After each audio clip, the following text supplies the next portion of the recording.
welcome back where we're brewing some happiness this morning. Grab your coffee and let's have a chat. I'm a little blurry this morning. I'm not sure what's going on with my camera. That's okay. We're talking about passion this morning. Do you have passion? Do you have passion about something, a purpose or a mission? I do. My passion is this. My purpose is this. I'm here.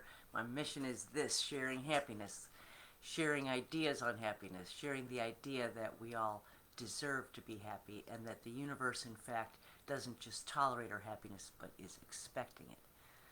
So, passion is what motivates us, right? It's linked to our intrinsic, unique desires. When you create, when you do work that you enjoy, that you feel like you were created for, that you get natural benefits of that work, passion is inevitable. Now, a 2015 study published in the Annals of Behavioral Medicine found that pursuing your passion lowers stress and contributes to greater happiness overall. So it's not just a good idea, it's one of the things in our happiness arsenal. A 2010 study in applied psychology found that the happiest people with the highest eudaimonic happiness, and again, that's overall life satisfaction, right, have a sense of purpose and control, and that comes from loving what you do. Anyway, people that had that in their lives live longer, have boosted immune system, fewer strokes, fewer heart attacks, better sleep, lower risk of dementia and disabilities. Man, get you some passion. Good morning, Debbie. Thanks for watching. Now, if enthusiasm and passion are present, people tend to be more resilient when they encounter troubles, right? People who are passionate about what they do, well, when you're happy and you're fulfilled, well, you tend to do a better job. You don't complain about work so much. You don't blame others when things go wrong. You have a better set of skills when there is something that goes wrong to jump in and get them resolved. And that's, again, back to the victorious cycle, right? The confidence in your abilities and your passion makes you jump into those problems, and then you're seen as someone who solves problems and get them done. So you're better at your job, so you're happier at your job, so you have more purpose, so you have more passion, so you're ready to jump into the next trouble. The victorious cycle. So, what if you feel like, what if you feel like you say, this sounds so good, but I don't really have a passion. I've talked to so many people, and I say, what are you really passionate about? Well, I don't know. I don't really have any hobbies. Okay, so today we're going to get you some passion, right? Now, sometimes we define pursuing our passion as pursuing our joy, right? But really, we want to separate passion and purpose.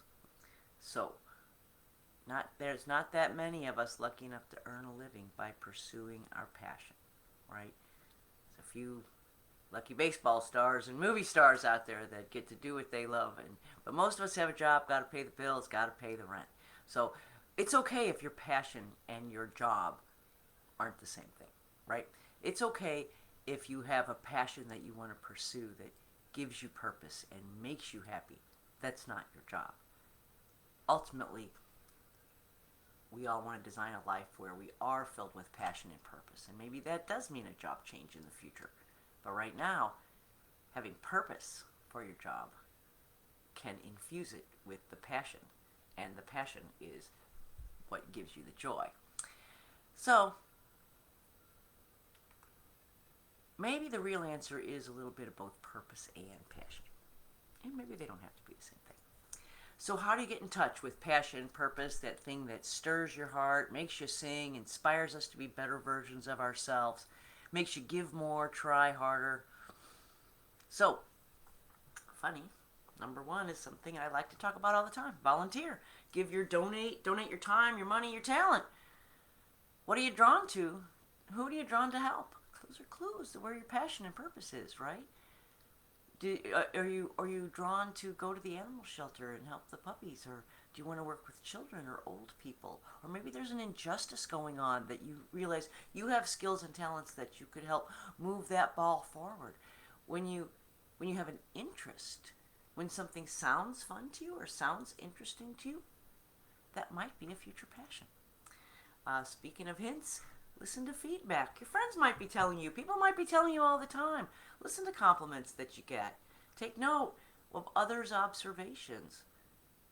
Hey, you're so creative. Hey, you always solve that problem. Boy, I know when there's something going on in this subject, you're the first one in line. Listen to what your friends are telling me. What people are saying about you is what they're seeing about you. Here's one: start conversations with new people. This might be hard for the shy, but I like to start up conversations with strangers in line at the store or stuck waiting for somebody, right? Ask people what they do. What do you do in your free time? What's your favorite thing to do? You might hear something you've never heard of before. You might be sparked or inspired to try something new based on something you hear. You might discover new ideas or adventures, and those things might reveal passions to you. Consider what injustices really bother you, what really upsets you and bothers you. God knows there's plenty of them to pick from these days, right? Well, put your money where your mouth is. Put your time where your mouth is. Get out there. Do a little help for that injustice. Help right some wrongs. Volunteer some time. Think about what skills do you have. What skills do you have that others don't have that maybe you could volunteer to use to help your cause, right? When you start pursuing passions and it gets you out of the house to do something about them, well, another funny little thing that happens is you end up meeting people and being surrounded by others who care about the same thing that you do. Right? This is a very inspirational thing, to be around others who care and who have committed time and are working together for a cause and then becoming part of that cause. And all of a sudden you are involved with something bigger than yourself, and you have purpose and you have passion and you are giving back. To whom much is given, much is asked. To whom much is given, much is asked of. Right? You do your share to help the world move forward. Figure out what you love to do. What makes your heart sing? What makes time spot? Stop. What do you do for free? What groups or organizations could benefit from what you do? If your passion's not immediately apparent, what's your purpose? What cause would you like to put your time behind? Here's another thought. When you go into work today and you're thinking, this job is not aligned with my passion, but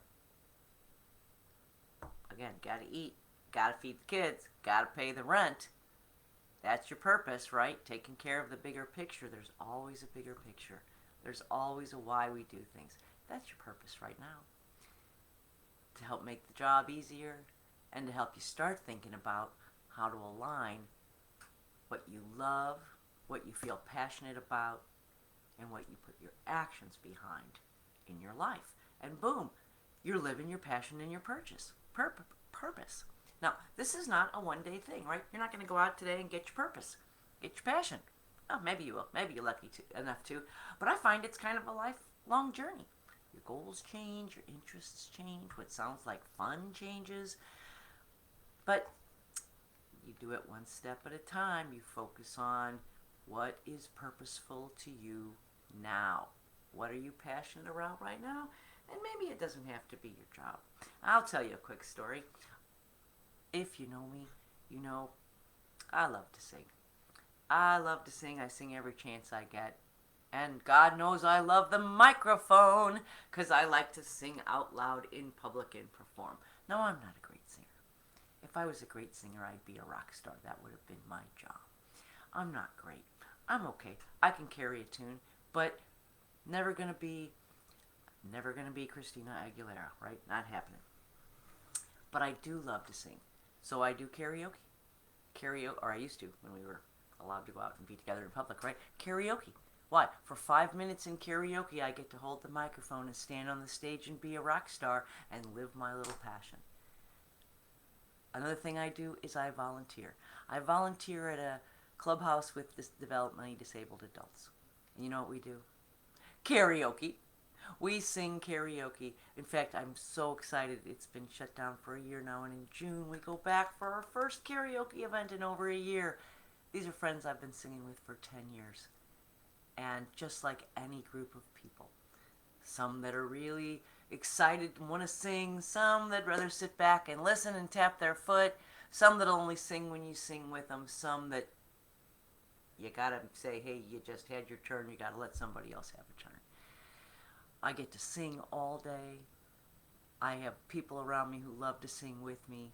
We laugh and we sing, and there's just nothing more purposeful in my life as I have the opportunity to provide some entertainment and moments of laughter and fun and shared friendship and the goodness of the shared vibrations of singing, the exponential joy of the energy that's created in group singing.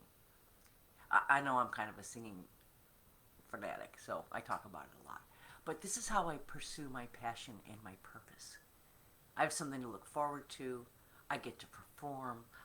When I walk in the store, everybody yells, "Tina! I'm a rock star, baby!" In that little setting, I am. And those people are my rock stars.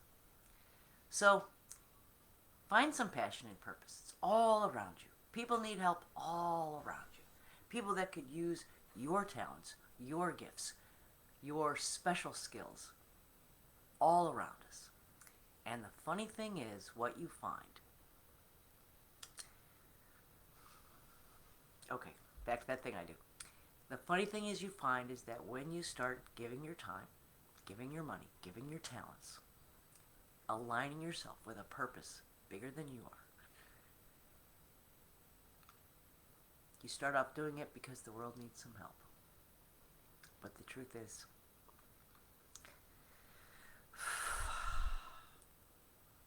okay, I gotta take a second because I'm gonna cry. Anyway, the truth is, when you do these things, the gifts you get back, the feelings of fulfillment and purpose, and courage and confidence and friendship and love and forgiveness and wanting to make the world a better place by wanting to make you a better you. These are what's inspired when you go out and do something bigger than yourself. So, didn't mean to get all preachy, but that's my show this morning. That's what we're talking about this morning. Find your passion. Find your purpose. Get out there and maybe it's really a volunteer chat. I don't know. But I find that for me, it takes me outside of the day-to-day annoyances, right? It takes you outside of the little just trying to get by feeling to feel like we're trying to accomplish something together. So, thanks for watching this morning. Have a great day. Grab your coffee. We'll be back here tomorrow at 7, brewing some happiness. Actually, just a quick announcement. The show is actually going to be moving to its own page next week called, funnily enough, Brewing Happiness. There'll be plenty of announcements and plenty of links, so you'll still be able to find me. So this week on the personal page, starting next week on the new page called Brewing Happiness. And in the meantime, we'll be here Tuesday, Wednesday, Thursday, and Friday with a little more happiness chatter. So, until tomorrow, make it a happy day.